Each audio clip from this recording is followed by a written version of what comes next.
नमस्कार मित्रांनो, स्वागत आहे तुमचं आताच्या ब्रेकिंग न्यूजमध्ये। मित्रांनो, यश आज नाही तर उद्या आणि नशिबाला संधीची आवश्यकता असते अशा जाहिरातींद्वारे घराघरामध्ये पोहोचलेली महाराष्ट्र राज्य लॉटरी अनेकांना परिचित आहे।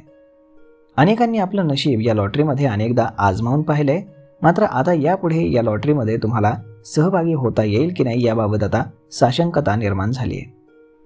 महाराष्ट्र सरकारकडून चालवण्यात येणारी महाराष्ट्र राज्य लॉटरी आता बंद करण्याबाबतचा प्रस्ताव सरकारच्या विचाराधीन आहे, त्यामुळे राज्यातील लॉटरी विक्रेते चिंतेमध्ये आहेत। मुंबईमध्ये मंत्रालयाच्या समोर कुटुंब सखीच्या बाजूला एका कॉर्नरवरती सुरेश गुप्ता हे 53 वर्षांचे गृहस्थ गेल्या 30 वर्षांपासून लॉटरी विक्रीचा व्यवसाय करतात।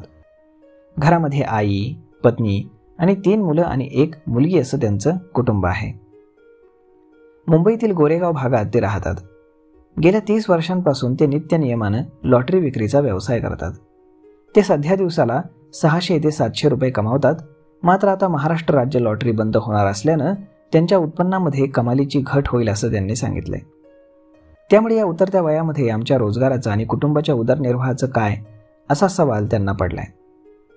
त्यानंतर ते म्हणाले की गेले 30 वर्ष हा व्यवसाय मी करतोय, आता मात्र ही लॉटरी बंद होणार अशी बातमी आल्यामुळे मोठ्या समस्येला आम्हाला सामोरं जावं लागू शकतं।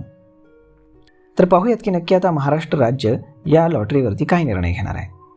तर महाराष्ट्र शासनाच्या वित्त विभागाकडनं महाराष्ट्र राज्य लॉटरी ही चालवण्यात येते। शासनाच्या वित्त विभागाला आता लॉटरी चालवणं आर्थिकदृष्ट्या व्यवहार्य राहिलेलं नाही, त्यामुळे आता हे कारण देत हा निर्णय घेण्याच्या हालचाली सुरू आहेत अशी माहिती अर्थ विभागाच्या अधिकाऱ्यांनी नाव न घेण्याच्या अटीवरती दिली। त्यांचा प्रस्ताव हा वित्त विभाग तयार करत आहे अशी माहिती महाराष्ट्र राज्य लॉटरी विक्रेता संघटनेने दिली आहे। तसेच वित्त विभागाला विक्रेत्यांना 15% कमिशन दिल्यानंतर उर्वरित 28% GST रक्कम भरावी लागते। मोठा आस्थापनाचाही खर्च येतो। हे आर्थिकदृष्ट्या परवडणारं नसल्यानं लॉटरी बंद करावी असा प्रस्ताव आहे। अचानक धनलाभ व्हावा यासाठी गेली 5.5 दशकं कोट्यवधी लोकांनी या लॉटरीची तिकीटं काढली। काहींचं नशीब फळफळलं तर अनेक जणांच्या पदरी निराशा आली। पुढे अनेकांच्या भाग्याची परीक्षा पाहणाऱ्या लॉटरीला आता आर्थिक गणित जुळत नसल्यानं वित्त विभागाला आता गाशा गुंढाळावा लागणार आहे। महाराष्ट्र राज्य लॉटरीची स्थापना ही 12 एप्रिल 1969 रोजी झाली। समाजातील मटका आणि जुगार या व्यसनांना प्रतिबंध घालून त्यातून होणारी जनसामान्यांची फसगत टाळण्यासाठी राज्याच्या वित्त विभागानं या लॉटरीची सुरुवात केली।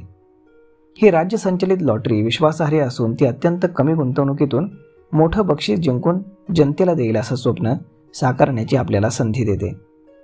लॉटरी विक्रीतून मिळणाऱ्या महसुलाचा उपयोग राज्यातील पायाभूत सुविधांचा विकास, शिक्षण आणि आरोग्य सुधारणा आणि महिला आणि बाल विकासाचं मजबूतीकरण तसेच कृषी क्षेत्र आदींसाठी होतो। त्याचप्रमाणे लॉटरी विक्री करणं हा अनेक बेरोजगार तरुणांसाठी पूर्ण वेळ किंवा अर्धवेळ व्यवसाय देखील आहे असंही लॉटरी विभाग सांगतो। परंतु मित्रांनो, आता ही लॉटरी जी आहे ही बंद होण्याच्या मार्गावरती आहे, कारण सरकारला आता ती लॉटरी चालवणं परवडत नाही। तर मग मित्रांनो, जर तुम्ही लॉटरीचे फेवरेट ग्राहक असाल, लॉटरी तुम्ही नेहमी खरेदी करत असाल, तर लवकरच आता महाराष्ट्र शासन ही लॉटरी बंद करणार आहे ही बॅड न्यूज तुमच्यासाठी आलेली आहे। तर मग मित्रांनो, हा व्हिडिओ ही माहिती तुम्हाला कशी वाटली हे तुम्ही आम्हाला कमेंट करून नक्कीच सांगा, आणि जर आवडली असेल तर आपल्या जवळच्या मित्रमंडळींसोबत देखील हा व्हिडिओ तुम्ही शेअर करायला विसरू नका। धन्यवाद।